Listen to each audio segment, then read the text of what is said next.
Assalamualaikum warahmatullahi wabarakatuh. A'udzu billahi minasyaitonir rajim. Bismillahirrahmanirrahim. Alhamdulillahi rabbil alamin. Wassalatu wassalamu ala asyrafil anbiya'i wal mursalin wa ala alihi wa sahbihi ajma'in. Subhanaka la ilma lana illa ma 'allamtana innaka antal alimul hakim. Rabbi shrah li sadri wa yassir li amri wa hlul 'uqdatam min lisani yafqahu qawli. Sambungan pelajaran kita ambil bab sambung bab puasa. Kita habis dapat zakat. Kitab Jawinya muka surat 144. Bacaan sa orang tua dan orang yang sakit. Bab puasa tu rampaian lepas. Kalau kitab Rumi tu, iaitu perkara yang ke-67, pecahan dia alif ba ta di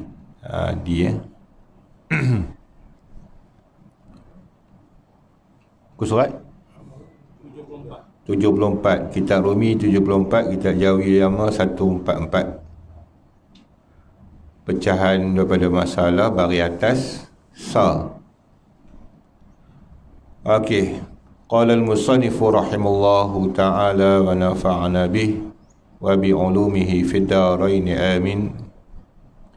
Orang tua dan orang sakit tiada harapan sembuh.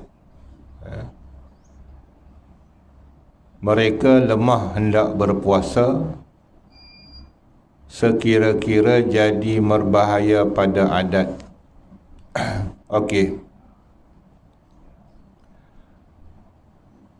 Orang yang tua ni, satu, orang yang sakit satu. Kalau ikut dalam kitab, dia dua tu. Orang yang darurat untuk puasa. Jadi alat kepada boleh berbuka ni, satu orang tua, kerana terlampau tua, dia tak sakit sekalipun, dia terlampau tua, menyebabkan dia tak mampu untuk puasa. Yang keduanya orang sakit walaupun muda. Tentu apa ni hukum bekah tu. Dia tak, kalau ikut dia asing, tapi oleh kerana dia sebab yang sama, dia duduk sekali. Jadi orang yang sakit atau orang yang tua, sakit pula sakit yang tiada harapan sembuh. Sakit sepanjang masa sampai habis hayat. Dan mereka lemah hendak berpuasa. Ya, kedua-dua tu lemah puasa lah, tak boleh puasa. Sekira-kira jadi berbahaya pada adat. Bahaya pada orang tua, sebab akan melemahkan tubuh badan dia. Lemah pada orang yang sakit, sama ada sakit tersebut membawa mudarat, bahaya, ataupun sakit yang bersangatan yang tak tahan. Ya. Ada dua maksud sakit orang Melayu ni. Ya. Kalau bahasa Arab, marad tu sakit, penyakit lah, sakit demam apa semua tu marad. Tapi kalau yang sakit pedih tu, sakit mengalami kesakitan, mengalami kesakitan tu dia tak kata marad, dia kata alam. Alimun syadid, alam. Jadi kalau kita kata pergi ke hospital, kita kata kat klinik dengan orang Arab, jangan kata marad asnan, sakit gigi. Gigi tu asnan, sin nun jadi asnan. Jadi kalau kita nak pergi dengan orang Arab, kata marad asnan, digelak penyakit tu dah jadi macam barah lah. Barah gigi, marad asnan. Kita kena kata alam asnan, sakit, rasa sakit gigi. Macam kawan pergi Mekah tu, dia aku sakit lutut ustaz, kata macam mana minta ubat ke Arab ni. Cakap kan, nanti saya cakap alam raqbah, sakit kat lutut. Sakit tu dia rasa denyut-nyut, dia panggil alam, dia kata marad. Marad ni boleh jadi lekang lutut ke apa ke, itu marad. Marad tu penyakit, ya. Alam tu rasa sakit. Jadi dia ada dua sebab. Satu marad, iaitu memang dia berpenyakit yang penyakit tidak akan sembuh dengan sebab tak makan ubat tadi, itu mudarat. Ada satu lagi, dia rasa sakit sangat. Jadi kalau ikut orang sakit gigi, dia bukan marad, dia tak boleh buka puasa. Sakit gigi, pening kepala, demam, itu tidak boleh buka puasa. Tetapi dia tak tahan ni sakit gigi sampai merampus, habis baling, habis kerusi meja. Ya, dengar anak menangis pun dia nak hempuk anak ni. Dan tu orang tu elok dia buka puasa lah. Kerana dia tak tahan sakit, dia panggil. Tak tahan menderita sakit. Jadi ada dua sebab lah. Ya. Tapi dalam kitab dia tak kata tu, dia kata bab marad, sakit, penyakit lah. Okey, jadi walaupun kita kata kalau ikut kaedah tadi sekira-kira jadi berbahaya, orang yang sakit gigi dia tak bahaya, dia cuma tak tahan sakit lah. Tapi kadang-kadang tak tahan sakit itu buatkan kita resah, gelisah, tak boleh duduk, maka termasuk daripada harus berbuka puasa. Tapi kalau boleh tahan lagi. Sakit kepala, sakit gigi, sakit telinga.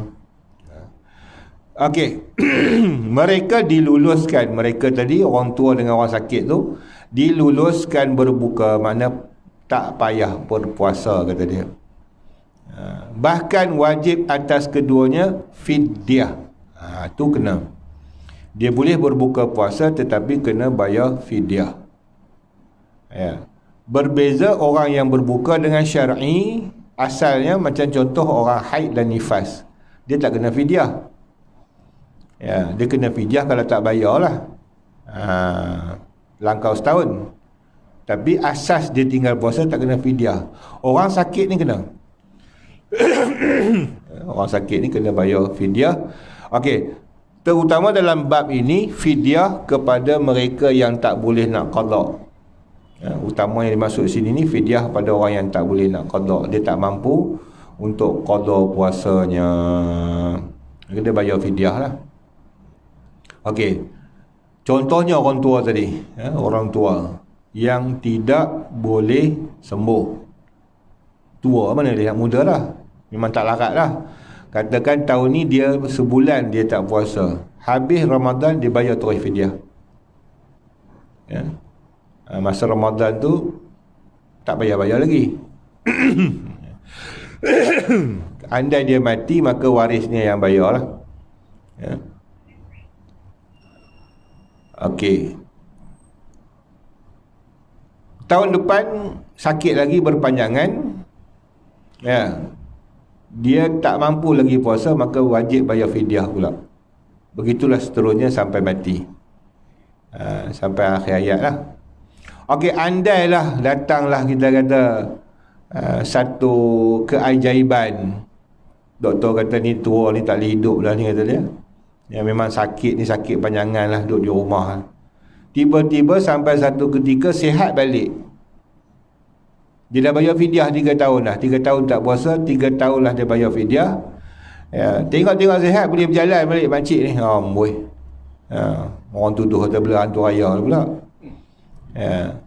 Maka ketika tu wajib qada balik 3 tahun tu, walaupun dia bayar fidyah. Sebab fidyah tak memadai bagi orang yang mampu untuk berpuasa. Kena bayar balik dengan qada, walaupun dah bayar fidyah. Tu kalau dia sihat balik lah. Kalau tak sihat, teruskan lah. Okey, tebus sahaja pada tiap-tiap sehari secupak makanan dengan tiada wajib qada di atasnya. Bayar secupak ya. Secupak dalam 600 gram itulah. Ada kata 500 gram ke atas, ada kata 600. Jadi 600 ke 700 gram ke, bagi lebih tak apa. Kalau kami pondok dulu bagi sekilo. Kira fidyah, ustaz malas nak kira banyak, sekilo dah. Senang. Tapi kalau ukuran dia dalam 600 lebih atau 500 lebih ya. Cupak, cupak, bukan gantang. Yang bayar zakat tu gantang, dia tak sama tu, gantang dengan cupak. 4 cupak 1 gantang. Okey.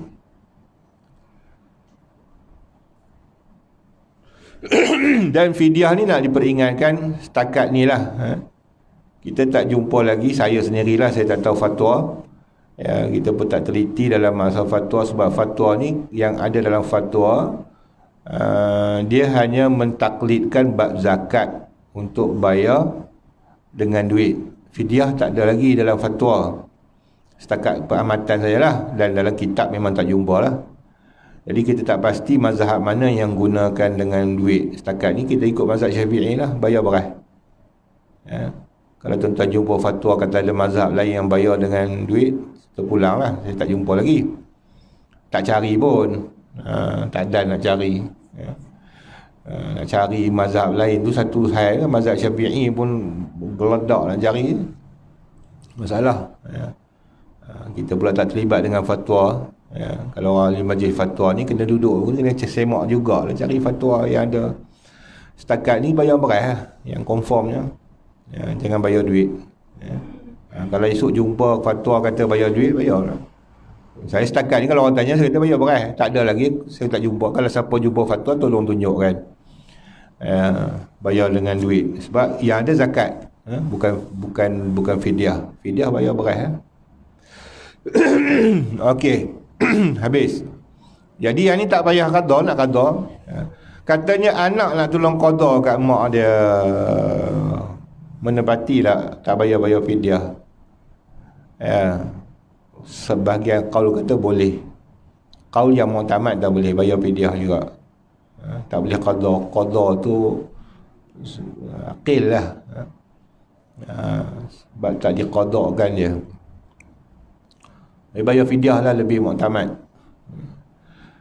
Jim, perempuan yang mengandung dan yang menyusukan bayi, sama ada anaknya sendiri atau menyusukan anak orang, secara mengambil upah atau secara sukarela. Okey,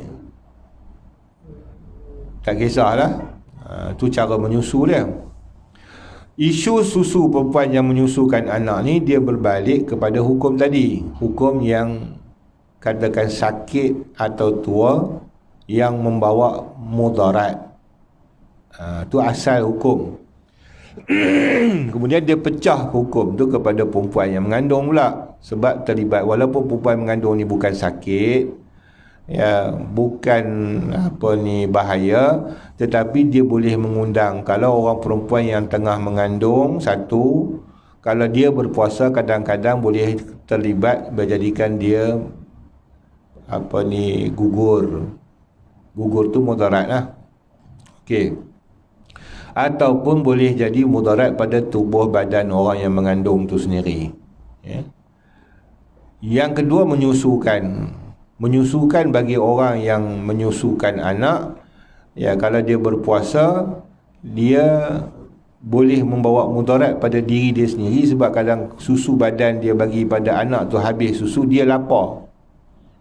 Ya, tanya orang perempuan lah, dia menyusu kan, dia akan jadi lapar, jadi dahaga, maka mudarat diri dia sendiri. Tapi kadang-kadang orang yang tahan badannya, dia tidak lapar dan tidak mudarat diri dia, tapi dia takut mudarat pada anak. Jadi ada dua sebab mudarat. Ya.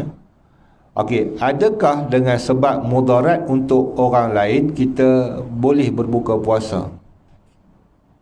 Ya.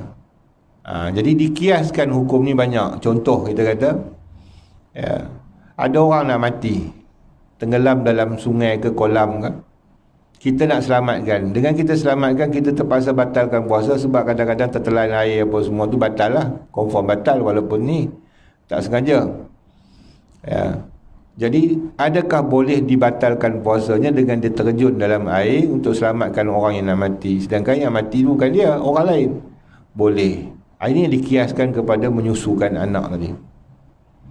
Ya, okey ya. Jadi faham, punca daripada hukum ni keluar adalah punca daripada asal boleh ke berbuka puasa bagi orang yang takut mudarat diri dia atau takut mudarat orang lain. Itu kaedah dia. Ya. Jadi perempuan yang mengandung dan menyusukan bayi, sama ada anaknya sendiri atau menyusukan anak orang. Koklah lagi duk bahas pula. Tu kalau dia susu anak dia, kalau susu anak orang takkan pun nak buka puasa juga. Dia ada orang mufti-mufti kampung ni. Termasuk kitab kata dah, walaupun dia menyusukan anak orang lain secara mengambil upah sekalipun, dia memang kerja dia ambil upah menyusu orang, boleh no, memang boleh. Orang perempuan zaman Nabi tu yang mengambil upah siapa? Halimatus Sa'diyah mengambil upah menyusu Nabi. Ambil upah bukan free. Baik, ambil upah menyusu boleh, jual susu pun boleh. Ya, susu berlambak. Ada orang perempuan yang subur badan dia, susu berlambak sampai dah tumpah-tumpah. Ya, beli pam pula nak buang. Ya, tak payah buang, jual. Simpan dalam botol tu. Siapa nak susu saya, anak saya semua cerdik, masuk universiti belaka tadi kan. Jual susu. Berapa ni? Ini tengok kategori lah ni, keturunan baik ni. 1 liter RM10 lah. Susu kambing seliter berapa dah dia kata kan. Ni susu orang mahal dia kata. Susu tin dah berapa dia kata. Jadi jual RM10 1 liter. Boleh? Harus. Tu dia pun marah. Apalah tutup guru ni, pak-pak lebay ni jual liok jampi. Yang liok ada harga apa? Susu pun boleh jual. Ni kira nak jual lah. Tapi kalau nak tabaruk dapat pahala, sedekah lah. Dapat pahala tabaruk. Ini dah dia perah-perah buang. Rugi. Atau secara sukarela, memang dia ni memang kerja dia duk bagi susu anak ke orang. Ya, pun masuk dalam kategori boleh berbuka puasa. Jika keduanya, orang yang menyusukan secara upah apa benda ni, yang mengandung dan menyusukan bayi ni takut jadi mudarat atas dirinya, dia sendiri. Macam saya kata tadi, kalau orang mengandung takut rosak badan dia, gugur, ya, dia pun jadi sakit. Ataupun sakit kepada orang yang menyusu, dia jadi lapar. Macam orang lapar sangat lah, lemah badan. Ya. Okey. Satu, nescaya hukumnya sama macam seperti orang yang sakit pada masalah nombor alif. Kena qada, tiada wajib fidyah. Jadi perempuan mengandung, perempuan menyusukan anak ni selalu dalam masyarakat kita dicelaru antara dua ni. Ingat, kalau dia memudaratkan diri dia, dia takut jadi mudarat diri dia, dia buka puasa, maka dia hanya wajib qada puasa tanpa fidyah. Tapi bukan untuk diri dia, untuk anak. Kalau dia puasa susu kering, contoh tu selalu berlaku lah. Bila puasa susu dia kering, anak meragam. Ya. Dia pula nak susukan dengan susu badan. Maka ketika tu boleh dia berbuka puasa untuk dia lebatkan susu. Itu takut mudarat anak namanya. Hukumnya lain. Ataupun dia takut anak yang dalam perut janin yang rosak, bukan badan dia rosak. Bagi yang mengandung, itu hukumnya tak sama tadi. Tetapi jika keduanya takut anak dalam perut jadi gugur dengan sebab berpuasa, atau kurang susu untuk bayi, maka wajiblah atas keduanya berbuka puasa. Jatuh wajib. Bukan takat harus. Sebab takut mudarat mati anak tu sekarang. Wajib qada, wajib buka, wajib qada. Bukan wajib buka tak payah qada. Tu senang banyak. Dan fidyah kena juga. Pasal apa kena fidyah? Orang celaru gitu. Yang dia takut mudarat anak, bukan diri dia sendiri. Pasal apa dia kena? Ya, pasal dia takut mudarat pada anak tu lah yang kena bayar fidyah. Sebab anak tu selamat tak selamat tu tanggungan Allah. Takut pasal apa? Atas diri dia sendiri kita wajib. Kita dahulukan kita dulu. Orang lain nak mati dengan kita nak mati. Selamat diri kita dulu, baru selamat orang. Tak, dia selamat orang, dia mati. Tak boleh. Kena selamat diri kita dulu, baru selamatkan orang. Jadi bila nak selamatkan anak, tak boleh. Dia kena selamat diri dia. Tanggungan yang wajib puasa tu dia, bukan anak yang wajib puasa. Maka kerana takut mudarat anak, dia kena bayar fidyah. Tapi wajib buka. Bukan tak harus. Tak apalah, biar dia mudarat. Tak boleh juga. Itu kata tanggungan ni. Pada tiap-tiap satu hari secupak juga. Jadi orang yang dia takut dia kering susu, takut anak dia yang sakit, maka dia wajib buka puasa dan dia bayar fidyah dan qada sekali. Okey, seterusnya perempuan yang haid dan nifas wajib berbuka dan wajib qada habis, tak payah fidyah. Kalau nak puasa juga haram berpuasa. Yang seterusnya orang yang mabuk yang pitam sepanjang hari, mabuk pitam sepanjang hari dan yang gila dengan taksir, wajib atas mereka qada. Okey.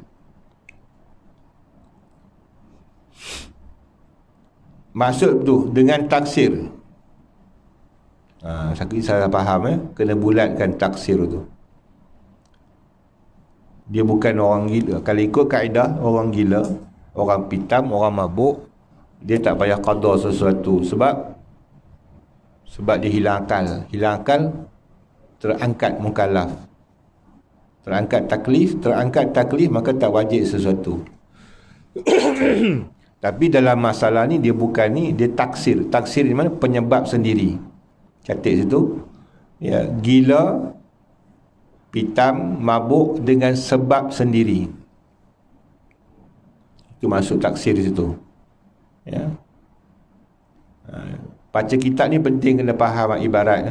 Ni yang jadi kadang-kadang orang alim, banyak ilmu, banyak kitab baca, tapi kadang-kadang terlepas pandang. Betul ada, akan berlaku gitu. Alim ulama mana pun. Sebab kadang-kadang pendetailan sesuatu tu kadang kita tak sempat baca detail. Sebab tu kitab-kitab Jawi, kitab-kitab Arab, kitab-kitab fiqah, dia tidak boleh buat speed reading. Dia tak boleh buat baca selamba tu, dia kena baca detail.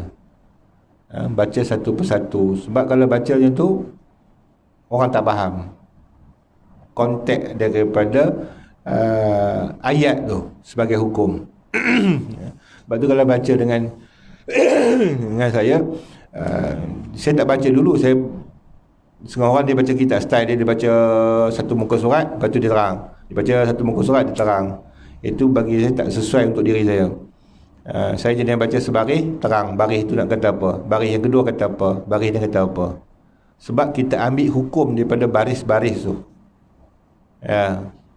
Dia akan keluar hukum, bukan mengambil hukum umum. Jadi bila ambil hukum umum, bila datang satu masalah, kita tak tahu di mana punca hukum.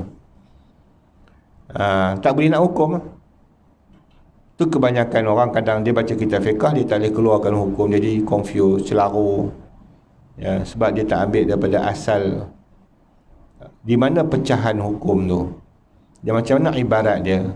Jadi macam ni. Jadi kalau kita tinggal perkataan taksir tu, berubah hukum lah. Kita potong je taksir tu. Orang yang mabuk, yang pitam sepanjang hari, yang gila, wajib mereka qada. Dah jadi salah ibarat dia. Dia kena buat taksir tu baru wajib atas mereka qada. Kalau tanpa taksir, bukan taksir mereka, bukan dengan sebab mereka, maka tak wajib qada. Sebab terangkat taklif. Kata orang gila babi ya. Orang gila babi ni dia kadang gila, kadang tak, kadang gila, kadang waras. Hari dia gila tu tak payah qada. Ya, walaupun sekarang hari. Itu dia. Kafarah puasa habis, masuk kifarat puasa pula. Antara perkara yang besar lah. Dalam bab puasa ada 3 perkataan Arab yang selalu digunakan, iaitu qada, fidyah dan kafarah. Dia terang balik. Bagus itu Syekh ni. Dia terang ada qada, ada fidyah, ada kafarah. Istilah fiqah ni kena ada dalam kepala otak. Kalau nak alim fiqah, tahu dia sebut qada apa dia faham, fidyah apa dia faham, kafarah dia tahu apa dia. Okey, qada maknanya sudah maklum di sisi ramai, iaitu diperbuat luar daripada waktu, tu nama qadaan. Sembahyang pun gitu. Sembahyang qada itu dibuat di luar waktu sembahyang. Kalau dalam waktu sembahyang namanya tunai. Okey, zakat gitu juga, dibuat di luar waktu zakat, maka nama qada zakat. Ya. Okey, fidyah maknanya tebus. Fidyahnya asal makna tebus atau ganti, fidak. Yang kurang Jadi kekuranganlah orang yang tak puasa ni, maka ditampung dengan fidyah. Atas nama itulah maka berlaku khilaf dalam mazhab sendiri. Ya, ada ke fidyah semayang, ada ke fidyah puasa. Yang dengar fidyah puasa je, semayang tak ada.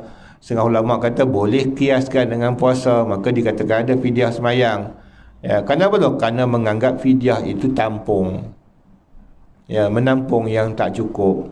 Ya, jadi tampung ni dia tak sama dengan asal lah. Confirm lah bayar fidyah berapa lori pun tak sama dengan asal. Kata nama tampung, kadang bocor juga. Ya, macam orang tampung kain. Ya, boleh pakai lagi tutup aurat, tapi kadang-kadang orang tengok apa kain bertampung.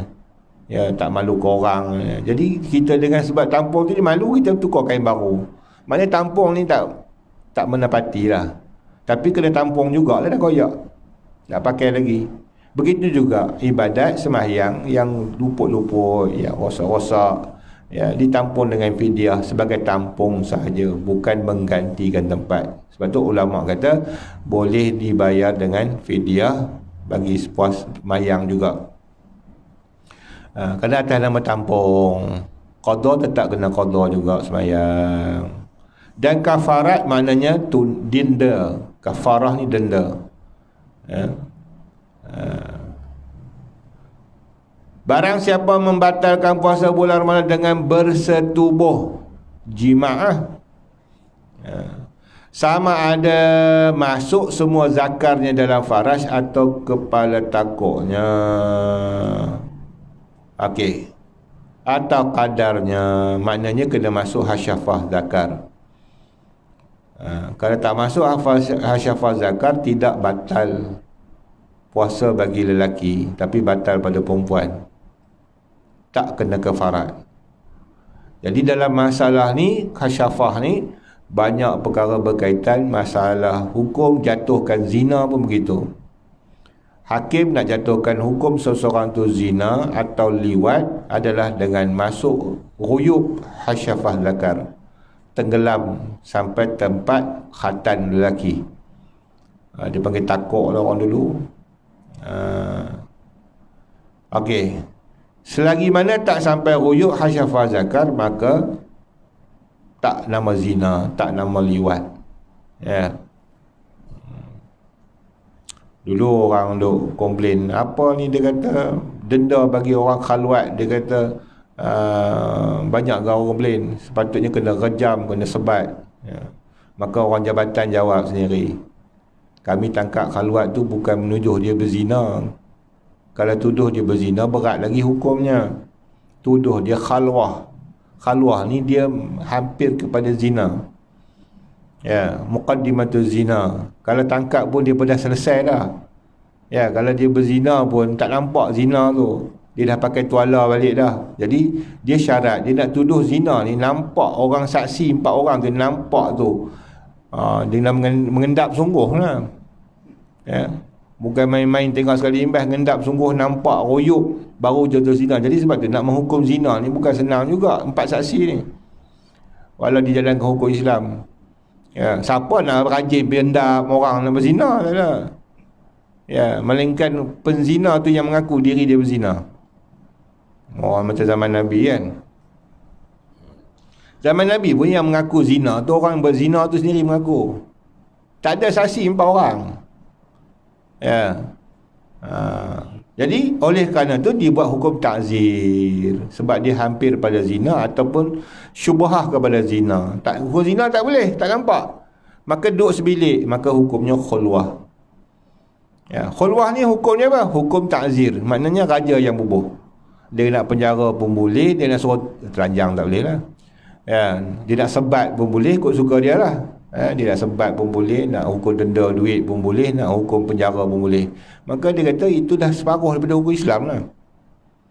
Ya, pasal memang tak boleh hukum zina. Nak hukum zina macam mana, dia ketuk hotel orang, ketuk-ketuk, kau tu dah pakai baju lah. Saya tak pakai baju pun dia dah bangun dah, selesai dah. Tak boleh nak hukum zina. Hukum zina ni mesti nampak ruyuk. Hukum agak senang nak hukum Islam ni. Kena faham tu dia kata laksanakan undang-undang Islam. Dia kata tak pernah seorang pun kena tangkap zina. Ingat senang nak hukum dia. Sebab tu tak hukum khalwat. Khalwat boleh, datang syubhah, datang nampak berduaan, hukum khaluat. Itu hukum ta'zir. Itu hak kerajaan untuk menghukum yang dinampakkan sebagai satu maksiat. Kalau kerajaan nak hukum, boleh hukum. Jadi sebab tu ketuk tangkap khaluat tu bukan tangkap zina. Ya, benda yang nampak berdua-duaan yang melawakkan syak wasangka, raja ada hak untuk letakkan hukum. Kita tak boleh biar benda tu, walaupun kita tak tuduh dia sebagai zina pun. Tak ada pun satu kes akan hukum ni. Dia berarti kamu adalah berzina dengan si fulan. Ada hakim tak boleh keluar hukum itu. Dia mesti ada saksi nampak. Dia kata kamu dapati berdua-duaan dengan si fulan dalam bilik sekian-sekian, maka ini menyalahi undang-undang, dikatakan khaluat, jatuh hukum.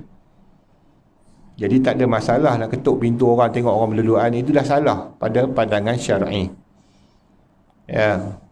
Bukan menuduh orang hukum orang zina. Video masih, kalau ikut ulama turas, masih tak diterima. Sebab video ni dia bukan saksi ain. Dia nak ain dengan mata dan pengakuan saksi. Video ni boleh ada edit, boleh dia benda alat, tak boleh. Dia gambar. Tapi mungkin fatwa contemporary mungkin akan meluluskan. Bila dia share, tak tahu lah, wallahualam. Tapi kalau ikut kami orang turas, tak boleh lah. Kata dia belajar secara turas ni, apa-apa peralatan moden ini tidak boleh jadi saksi ain, sebab dia adalah saksi bil ain. Jadi kalau dengan kamera, dia masih lagi alat yang boleh dia diputar beritkan, boleh diedit atau sebagainya. Dia masih benda lah, alat. Tak boleh nak hukum zina. Wallahualam bisawab lah. Tapi rasanya kalau kajian terkini mungkin boleh.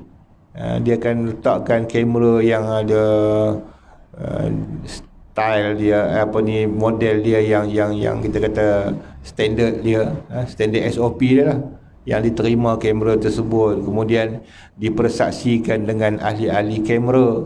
Kena banyaklah melibat. Kalau contemporary ni, dia mesti ada saksi dia yang tengok di kamera tu, ini bukan gambar edit, ini gambar original. Sebab tu sampai sekarang isu yang melibatkan kamera memang payah nak lulus dalam mahkamah. Dia ada je masalah.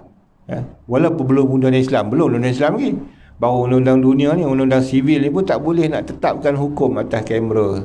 Sebab dia kena tengok kepakaran orang kamera, macam mana pengesahan saintis.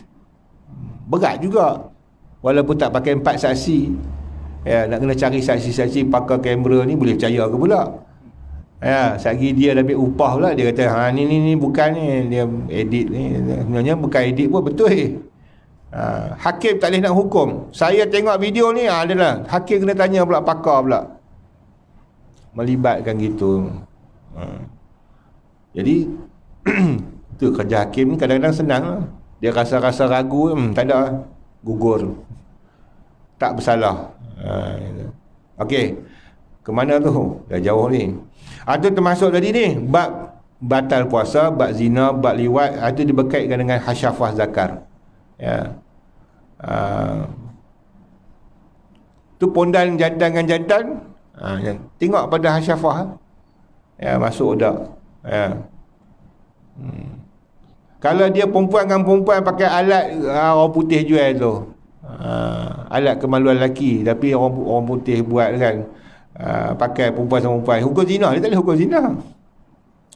Hukum liwat tak boleh, perempuan tak ada liwat. Yang liwat lelaki, dia tak boleh. Dia pakai alat, tak boleh nak hukum sebagai liwat. Dia hukum khalwah. Tak tahu apa hukum kerajaan yang katakan masuk daripada tasyabuhat, apa dia panggil, bab apa tu, bab lesbian dengan homoseks. Dia ada hukum dia sendiri. Perempuan cara perempuan, hukum perempuan. Lelaki akan hukum dengan lelaki dengan liwat. Saya pun lupa lah istilah bagi orang perempuan tu apa. Dia adalah hukum dia sendiri. Dia tak dibiarkan juga. Tapi dia tak boleh kata liwat lah. Dia perempuan sama perempuan, dia bukan liwat. Okey, zina pun tak boleh, walaupun guna alat kemaluan tiruan. Dia tak nama zina. Pada orang yang putus takutnya dikira kadar lah. Untuk mudim terlajak, ya, potong-potong kepala dia berbotol sekali. Habis nak kira macam mana? Dikira kadar. Bila dah masuk, batal puasa dia. Wajib atasnya qada puasa dan kifarat sekali.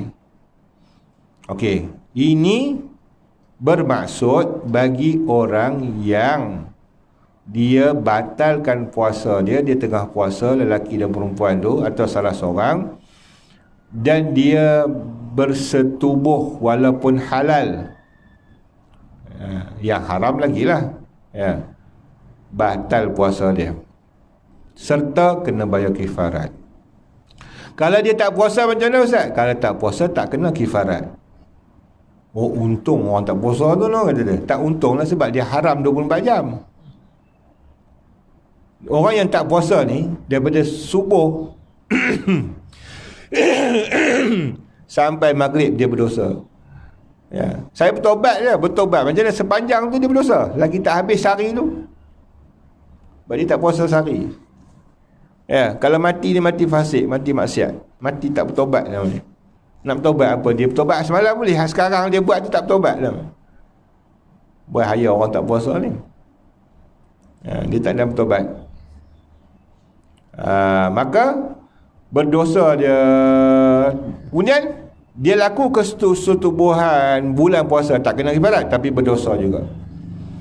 Jadi punya mulianya puasa ni Allah Ta'ala tak bagi batalkan dia dengan benda yang tak elok, iaitu bersetubuh.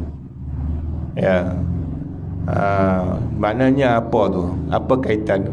Puasa ni menjaga hawa nafsu.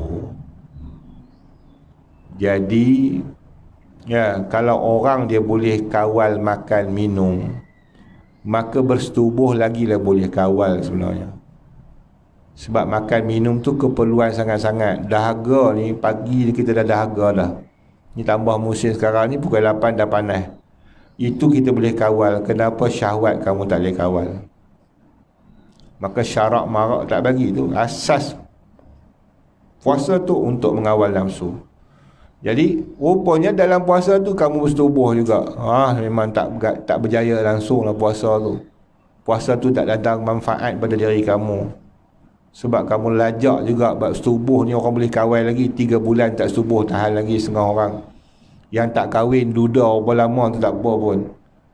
Ya, makan ialah kalau habis lebih 24 jam tak makan, mau lupa lah.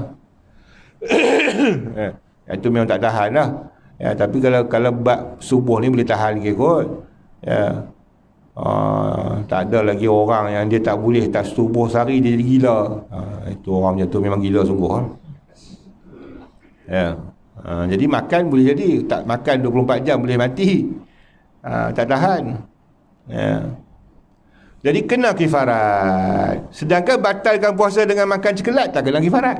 Nampak? Ya. Aku lapar ni dah ambil cikelat makan.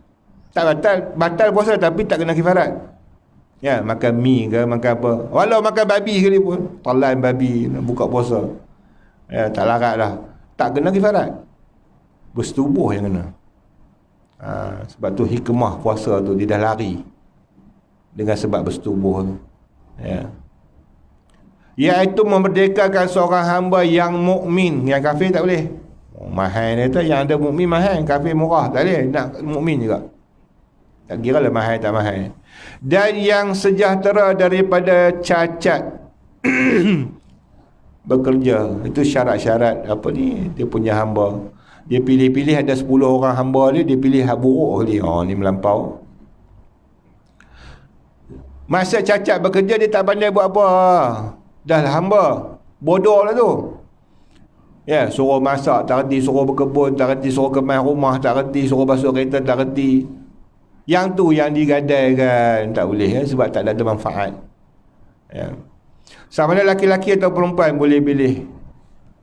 Ustaz kata dia, nak korban lembu betina boleh tak? Kata. Masyarakat kita ni terlampau rumit ya. Benda yang kadang-kadang kita tak terfikir kepala otak pun kita mengaji kan. Mengaji fiqh ni kadang-kadang kita tengok kitab, tumpu kitab, kita tak ada nak tanya. Sebab tu kalau kita tengah belajar berkitab dengan tok guru, jarang boleh bertanya. Tak ada idea tanya. Sebab kita tumpu dengan apa yang kita sebut kan. Jadi tak terbayang benda luar. Mengajar orang luar ni yang aku, kalau soalan-soalan tu, aku dalam kitab kalau tak dah tersebut pula jantan ke betina ni. Dia boleh tanya tu, boleh ke tak korban lembu betina. Lembu syarat dia lembu, betina ke jantan boleh. Ni kekah nak jantan, takkan lembu kakak kambing betina. Dia faham gitu. Ya, saya ni dapat anak lelaki nak berkekah, boleh ke kambing betina? Boleh, tapi anak lelaki je dia lawan kita balik. Ya, pelampang ni sekali. Orang dah cakap betul, dia jadi otak tu nak fikirkan dengan sendiri.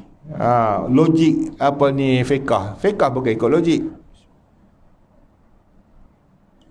Yang sudah besar adalah hamba seorang baru beranak tadi. Yang tu yang merdeka, tak ada manfaat, tak boleh. Hamba ni yang manfaat. Ya. Atau yang masih kecil, kecil lagi tak apa. Bukan ya, boleh pilihan tu, pilihan. Yang sudah besar atau yang masih kecil boleh. Maka jika tiada upaya hendak mendapatkan saya, ini katakan kifarat, dia kena tertib. Kifarat ni tertib. Ada yang itu kita baca tak tertib. Kena tertib maknanya kena selesaikan puasa, kena selesaikan hamba dulu. Okey, hamba tak wujud sekarang ni, maka berpindah pada puasa wajib. Mendapatkan saya artinya puasa 2 bulan berturut-turut. Dalam masa 2 bulan itu jika rompak rongak 1 hari. Bahasa zaman dulu ni, pengarang ni orang Johor ni, bahasa rongak ni orang Perak sebut rongak. Rupanya orang Johor dulu pun bahasa lebih kurang kita juga lah, rongak. Tahu gigi rongak. Rompong. Maksud berturut-turut tu tak boleh rompong. Sekalipun ada uzur seperti musafir, dia memanglah kena dah, hari tu terlajak. Setubuh masa puasa. Dah mula dah bertobat mengaji untuk guru kata tak boleh kena bayar kifarat. Dia teringat, dia aku 2 bulan turut-turut. Dia pun puasa lah 2 bulan turut-turut. Hari tu musafir, boleh dah buka puasa? Tak boleh. Harus buka, tapi kena ulang balik daripada bilangan 1. Dia kan dah 59 hari dah, tinggal sehari lagi. Sehari tu musafir, jangan buka. Kalau buka, kena ulang balik. Atau sakit, nasib lah hang. Lepas tu jangan bersetubuh bulan puasa, ketika puasa. Kalau lah kemaruk sangat lah kot, kan, nak tahan dah. Makan Maggi dulu sebungkus ke, telan air. Habis tu barulah nak puluhan lah. Tak kena kifarat. Dia ada can Ustaz. Fiqah dia ialah gitulah. Bidak kalau nak qada terus ni. Saya tak mampu 2 bulan turut-turut. Hang dah try belum? Tak try lagi. Kena try dululah. Kena puasa 2 bulan turut-turut dulu, baru dia boleh pindah pada lain kalau tak mampu. Nescaya kena ulang dari awal semula. Kiranya tiada upaya hendak puasa disebabkan mudarat yang tidak tertanggung pada adat, saya wajib atasnya memberi makanan seperti beras yang memadai buat fitrah. Segantang lah, bukan cupak, sebanyak 60 cupak kepada 60 orang fakir. Bukan cupak tapi gantang.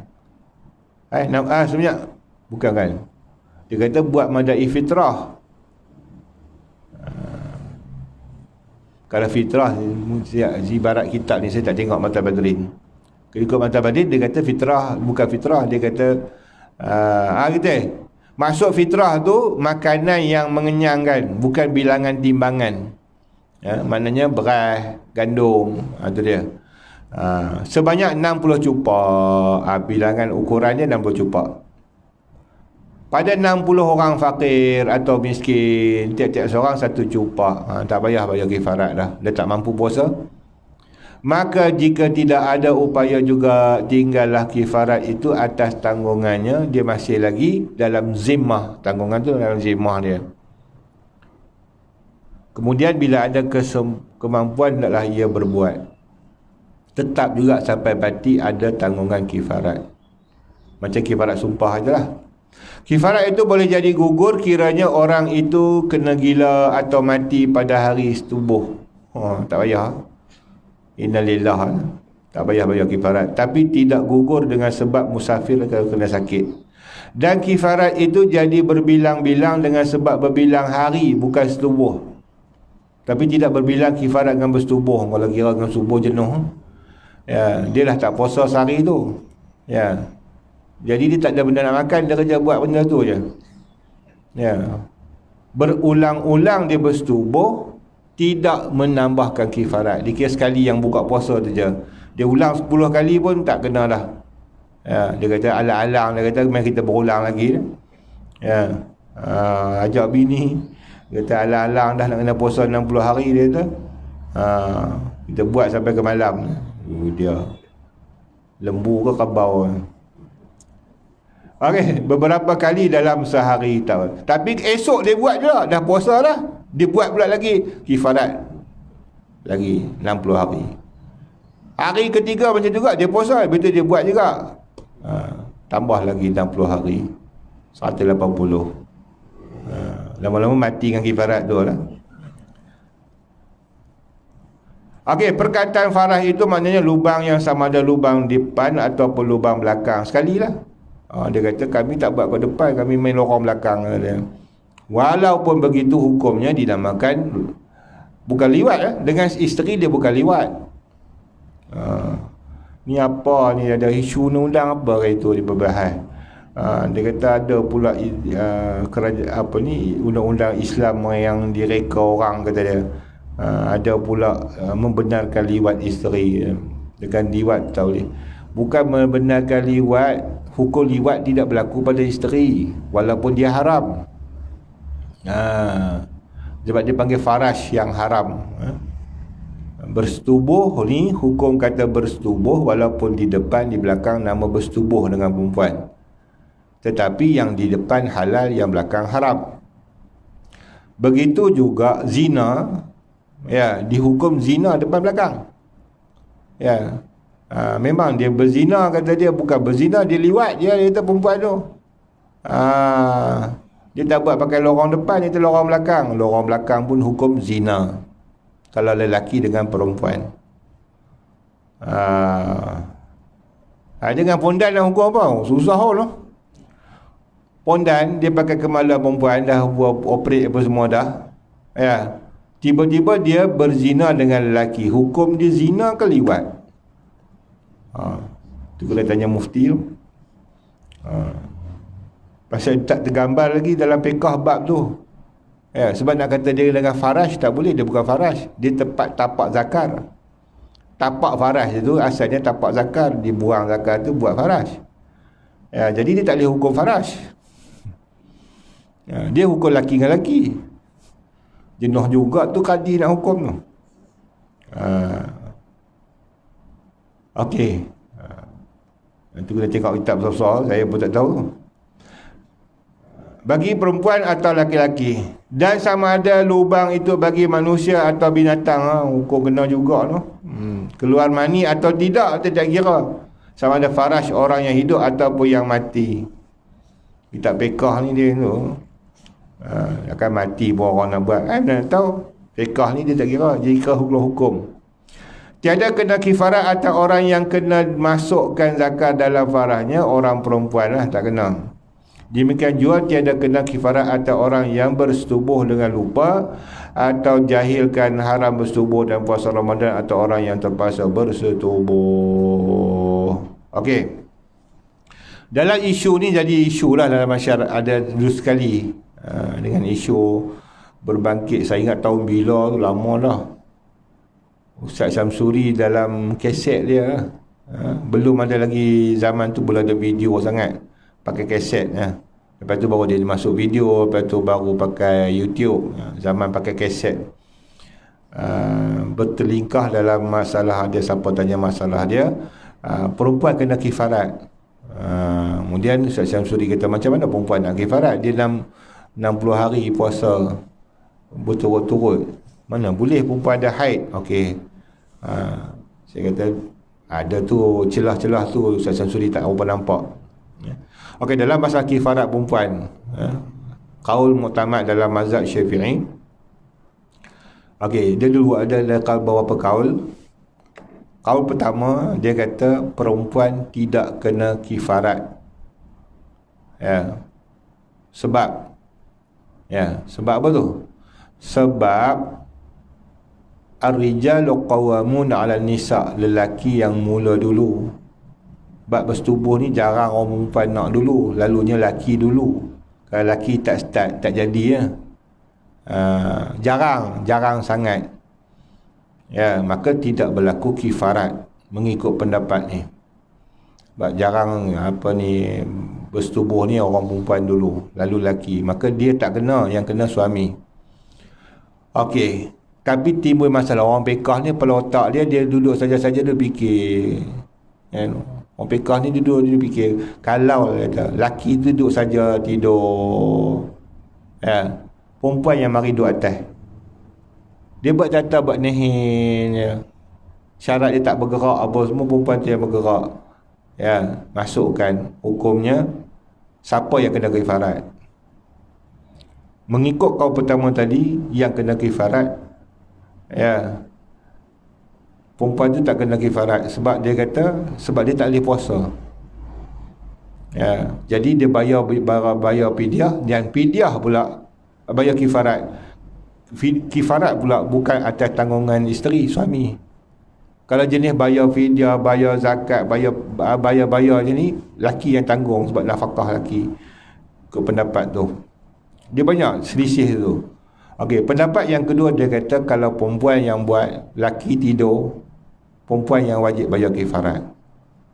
Habis kifarat dia apa? Kifarat dia puasa juga. Itu dalam berota tolak. Macam mana orang perempuan yang puasa, dia kena haid? Dia kata maka selain daripada haid, dia tak boleh buka, kena ulang balik. Tapi kalau berlaku datang haid yakil, maka yang tu dia tidak memutuskan bilangan. Kalau 7 hari haid, 7 harilah, dia dah relax sikit. Masuk habis haid, dia kena puasa balik, sambung daripada puasa yang pernah dia puasa sebelum ni, cukup sampai 60 hari. Itu mengikut kaul. Jadi itu khilaf berlakulah, akan mengatakan perempuan tidak ada kifarat. Ada kaul yang kata perempuan ada kifarat. Bukan benda satu kaul ya. Jadi bila kita pegang satu kaul tu yang jadi celaku dalam masyarakat. Kami dengar kata perempuan kena kifarat juga. Mana ada tu kelahi tu. Benda tu khilaf. Fiqh ni luas kan. Sebab tu kalau kita mengaji kitab fiqh, kita tumpu benda tu je. Tapi kalau dalam masyarakat timbul masalah, dia kena buka kitab lain, kitab fiqh yang lain, yang besar sikit, yang luas perbahasan dia. Macam ni tak jumpa lah tadi. Jadi kalau kita kata betul ke perempuan ni kena kifarat, ada kaul kata perempuan kena bayar kifarat. Cara puasa dia gitu. Ada kaul kata tak, lelaki, sebab lelaki yang rijal qawwamun 'ala nisa. Bukan senang nak keluar jadi hukum fiqh ni. Itu baru bab kecil-kecil. Kalau bab besar-besar lagi lah pening. Baru bab ringan lah. Ni bab fardu ain, baru bab puasa. Habis ya?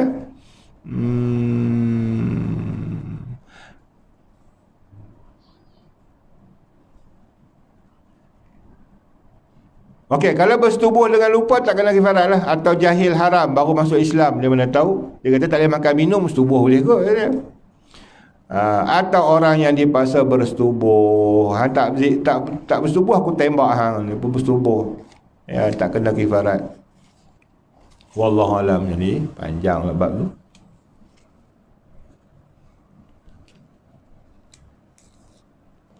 Sepuluh lah. Tengok bab jual beli sikit. Sikit lah, kalau banyak.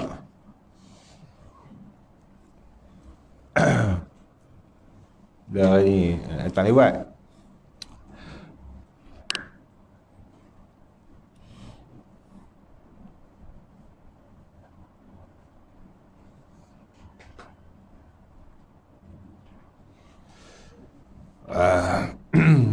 Ni lagi pening ni. Muka surat 101 baris yang ke 5. Dan jika, kitab saya lah, kitab Jawi lain lah, ada 2. 100 Ustaznya 100. Dan jika dilentangkan, qala al-musannif rahimahullah ta'ala wa nafa'ana. Ada kitab muka surat 100, ada kitab 101, kitab Jawi lama. Yang 100 tu baris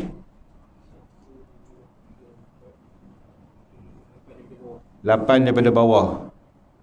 Bacaan dia jika dilentangkan. Kalau kitab yang 101, 5 baris daripada atas.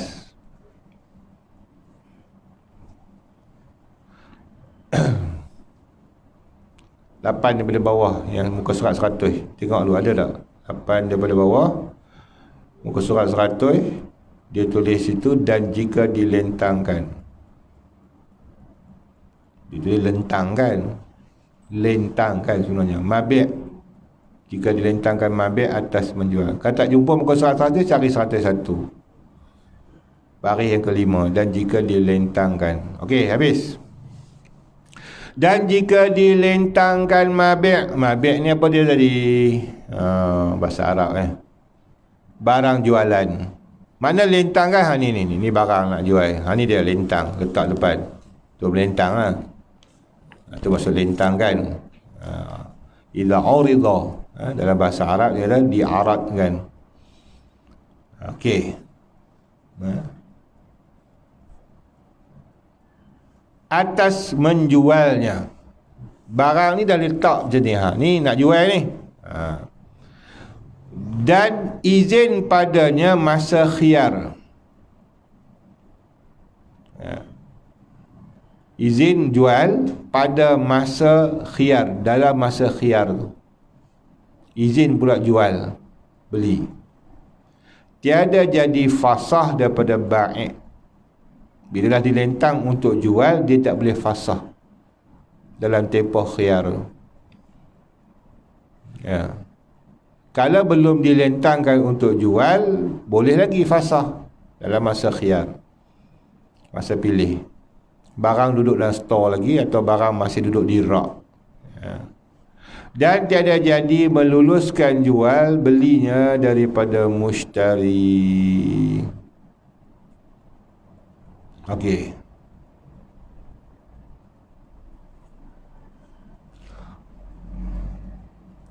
Lentangkan masbi' atas menjualnya dan izin daripadanya pada masa khiyar, tiada jadi fasah daripada ba'i' orang yang menjual, dan tiada jadi lulus. Barang tu masih dilentangkan, ya, dia tak boleh conform lagi.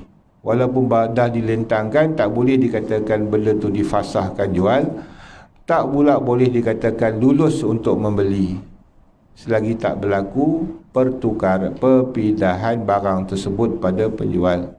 Okey, masa khiyar tadi ni tidak berlaku, punya tergantung. Fasah pun tak boleh, lulus jual pun tak boleh. Sebab dia masa khiyar, baru dilentangkan. Tiba-tiba datang orang lain nak beli, boleh je, sebab benda tu belum lulus.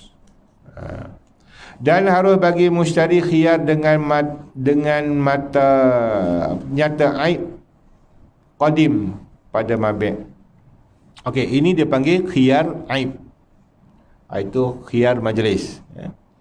Harus bagi mushtari khiyar. Khiyar ni maknanya buat pilihan batalkan jualan atau belian dengan nyata aib. Sebab, dengan itu maknanya sebab ada terdapat barang tersebut rosak. Itu kata aib. Bila rosak? Qadim, yang lama pada mabi', bukan baru rosak. Ya, rosak lama. Demikian lagi bagi ba'i', orang yang jual,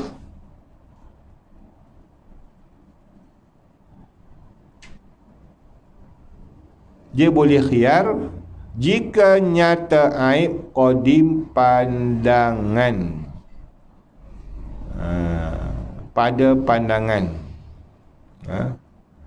Okey, contoh seperti sahaya. Dia contoh dia orang dulu, hamba yang dipotongkan bijinya. Mana nak tahu duduk dalam. Dah beli baru tahu telur yang tak ada lah. Biji tu telur lah. Boleh tolak. Beli hamba nak pakai apa telur tu, dia kata. Ya, bukan nak suruh angkat batu, angkat kayu, potong kayu api, kan? Tak terlibat pun dengan urusan biji tu. Tak kira iaitu aib. Yang main tu dikira aib. Sebab dikira cacat pada lelaki. Atau berzina, dah habis dah beli dalam masa khiyar tu baru tahu kata dia pernah berzina. Berzina tu kalau ikut tak merosakkan fizikal badan dia, kan. Mana merosak fizikal, tapi dikira aib. Akhlak berzina tu akhlak orang jahat. Jadi bila jahat seolah-olah kereta yang tak ada lesen lah. Kereta ni bagus, Mercedes, tapi pernah accident sekali. Bukan salah kereta tu. Jadi kualiti dia jatuh lah, merodom lah. Dia tak akan value dia tu. Value dia akan jatuh. Jadi hamba ni value dia jatuh dengan sebab berzina.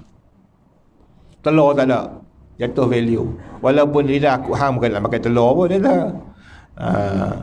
Atau mencuri lah. Rupanya hamba ni pernah mencuri.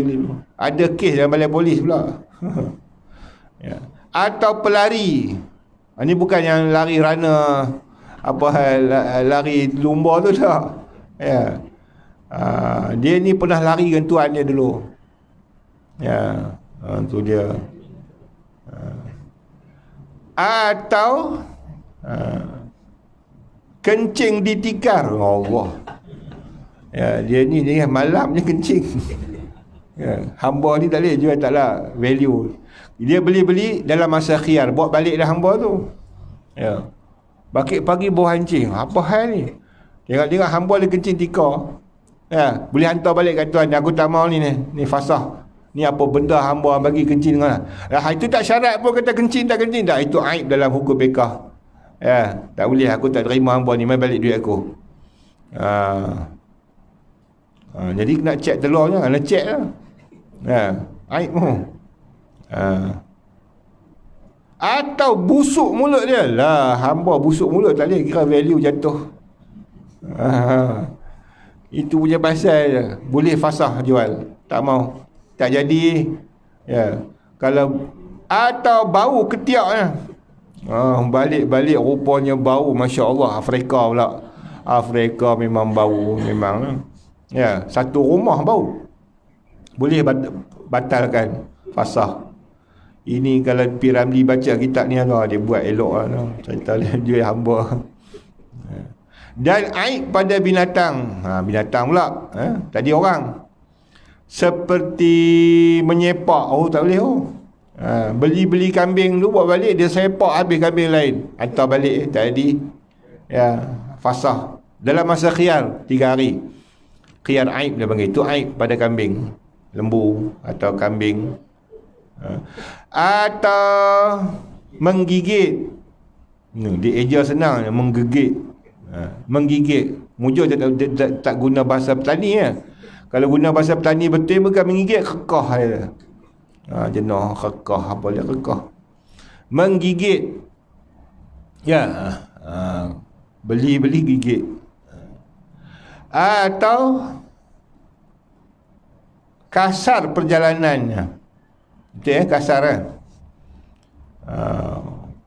Jenis buahnya, jenis tak elok. Kuda pun tempang misalnya. Sekira-kira ditakut akan gugur yang mengendara akan dia. Kalau dia bawa kuda je kalau bawa barang habis jatuh. Berjalan tempang, berjalan laju sangat, gopoh-gapah. Tu tak boleh. Atau sedikit makanan. Okey. Kalau makanan sedikit tu aib lah. Okey tu. Atau sedikit makannya. Salah tu, bukan makanan. Nya tu tak nampak. Atau sedikit makannya. Makan apa? Binatang tak orang nak makan, tak lalu. Ya, jadi kurus, bila kurus tak laku. Jadi beli lembu, mula beli lembu dalam masa khiyar. Kena tengok lah. Walaupun tak ada perjanjian, kan? Kita dah pilih-pilih lembu dah, nak beli anak lembu, buat balik dalam masa khiyar tu. Dia panggil khiyar aib, khiyar qadim dia panggil. Kalau ikut ni khiyar qadim tak boleh ubah. Ya, tapi dalam masalah ni boleh. Benda tu dah aib lama dah, takkan ni bukan baru jadi kata dia. Memang dah 3-4 bulan macam tu dah. Dah boleh beli. Boleh lah tak? Masa tu aku tak tahu kata dia. Boleh batalkan. Jadi contohnya lah anak lembu kecil, kita bagi makan rumput, tak mau. Petang lagi bagi makan, tak mau. Walaupun dengan sebab dia berpisah dengan ibu dia misalnya, dia tak mau makan, boleh tukar aib. Maknanya tukar ganti yang elok balik, ataupun fasah jual beli terus. Itu hak orang Islam. Ya. Tu aib tu. Tak nak makan, mana boleh, sebab lembu ni nak kena bagi makan, sebab kawan nak ambil daging. Kalau lembu tak nak makan, dia kering, tinggal tulang lah, buat sup. Jadi rugilah kita beli, dia tak nak bagi kita rugi.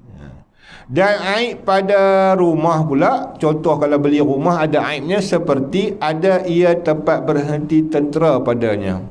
Oi, ini tempat perang ni. Ya, beli rumah, rupa-rupanya tempat perang, boleh tukar balik. Kita tak ada hak kan? Kita tak ada hak tu. Ya, mula-mula beli rumah tak tahu pun belakang kita rupanya belakang rumah tu ada jana kuasa elektrik. Itu bahaya. Boleh jadi lita pintas. Boleh jual balik. Tak mahu aku tak jadi beli. Kalau ikut hak orang Islam ni banyak luas. Tapi semua tu terpadam dengan hukum sivil. Ya. Beli punya rupanya belakang tu payah. Busuk sampai masuk rumah. Ya, kita lah ni tak boleh buat apa dah. Pemaju dah dapat duit dah. Ya, kita tak tahu busuk tu datang mana tu. Ya, boleh jual balik. Boleh, tak mau aku tak mau, bagi balik duit. Ya, bukan kita nak kata bagi rugi dia, kita bagi balik, kita minta duit balik, ambil lah rumah hang. Rumah hang kan. Itu fiqah bagi tu. Sebab kamu sanggup buat rumah kat situ. Ya, kamu dah tahu buruk itu, kamu nak jual, mana boleh. Itu menjual pada orang mesti ada manfaat. Yang merugikan orang. Jadi kalau kita kata rugi, siapa suruh buat rumah tempat yang merugikan? Orang ni tak tahu, dia beli. Islam kalau diikut 100% ni, bab dia beli, pembeli yang untung, bukan penjual. Sekarang ni pemaju yang untung. Kan pembeli tak dapat manfaat banyak. Ya, rosak, mari repair je, lepas tu dia biar gitu ya. Sepatutnya retak rumah, bocor apa semua tu tindakan ganti rugi baru tu. Bukan repair, bukan tampung. Sekarang ni kalau retak apa dia tampung-tampung, lama-lama 3-4 tahun rosak balik. Kalau ikut dia kena ganti rumah sebiji. Ataupun dia tak boleh ganti, fasah jual beli, bayar balik duit rumah tu. Ada berlaku dah, sekarang tak berlaku sebab kita tak ikut Islam. Ya, kalau ikut Islam ni aib rumah ni, ada tentera kat situ berhenti pun tak boleh. Oi, ini bahaya ni, kalau tembak kat aku mampus. Ya, tempat tentera berhenti kat situ, maknanya tempat dia berperang, dia rehat, tempat musuh serang. Ya, bukan dalam rumah, tepi je. Ya. Atau pada sisinya umpama qasar, tukang membasuh kain. Ya, qasar itu tempat rumah lah, yang menyakiti dengan suara pukulannya. Bukan takat pukulan kain tu yang bising. Ya. Bunyi suara sambil duk pukul kain tu, duk mengumpat membawang tu, makcik-makcik tu hoha dia kata aku tak boleh duduk sini. Ya, jual balik kat tuan dia. Boleh tuntut. Itu salah satu. Ya, duduk rupanya belakang tu sisi kereta api, kurang-kurang sisi kereta api, tak boleh tidur. Boleh bayar balik, minta balik ganti rugi, fasahkan jual beli dalam masa khiyar. Dalam masa khiyar lah, dah setahun baru nak jual beli, nak tukar, tak boleh lah. Atau jin yang mengerasi. Nampak? Hoi, jangan kitab pekah ya. Rupanya rumah berhantu, patut dia jual kat aku. Ya, boleh minta ganti rugi balik. Tak mana tadi. Ya, rupanya malam tu kacau siap dah. Ya. Atas melontarkan akan orang diam padanya. Ada kadang jin kacau, baling lah, dia angkat orang tu tak keluar rumah, mana tahu. Atau umpama yang tersebutlah, banyak lagi lah hukum aib yang dianggap sebagai adat. Maka dia balik pada adat, al-adatu muhakkamatun. Setiap perkara yang pada adat menunjukkan kata aib-aib. Itu dia. Dan tiap-tiap yang mengurangkan akan aibnya atau harganya, wallahu alam. Jadi ya, sikit dah.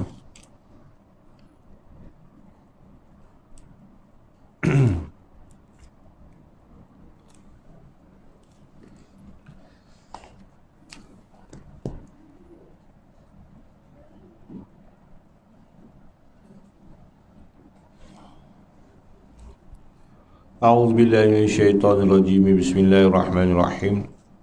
Alhamdulillahirabbil alamin wassalatu wassalamu ala asyrafil anbiya'i wal mursalin wa ala alihi washabbihi ajma'in. Allahumma iftah 'alaina fil 'arifin, Allahumma iftah 'alaina fil 'arifin, Allahumma iftah 'alaina fil 'arifin. Allah nawwir qulubana bi nur hidayatika kama nawwara min syamsika wa jabada bi rahmatika rahim walhamdulillah.